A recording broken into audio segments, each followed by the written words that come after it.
नमस्कार, मी अपेक्षा पाटणकर आणि आपण पाहत आहात 24 तास महानगर.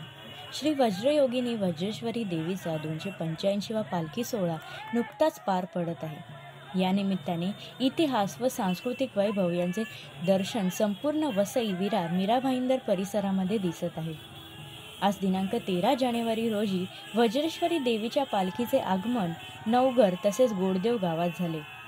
काशीमीरा नाका ते नवघर गावपर्यंत बाईक रॅली व असंख्य ग्रामस्थ उपस्थित राहून या पालखीचे जंगी स्वागत करण्यात आले. यात आज समग्र गाव, त्यातील प्रत्येक वयोगट, स्त्री, पुरुष इत्यादी एकत्रित वाटचाल करत एक वेगळीच अनुभूती देत असल्याचे अनुभवता आले. वज्रेश्वरी देवीच्या पालखीला अनेक वर्षांची परंपरा व इतिहास असल्याने या पालखीच्या दर्शनासाठी हजारोंच्या संख्येने मीरा भाईंदरमधील स्थानिक ग्रामस्थ व भक्त मोठ्या प्रमाणात उपस्थित होते. 24 तास महानगरच्या प्रेक्षकांसाठी देवीचे दर्शन करून देण्याचा हा एक लहानसा प्रयत्न. पाहूया याच पालखी सोहळ्यातली काही क्षणचित्रे.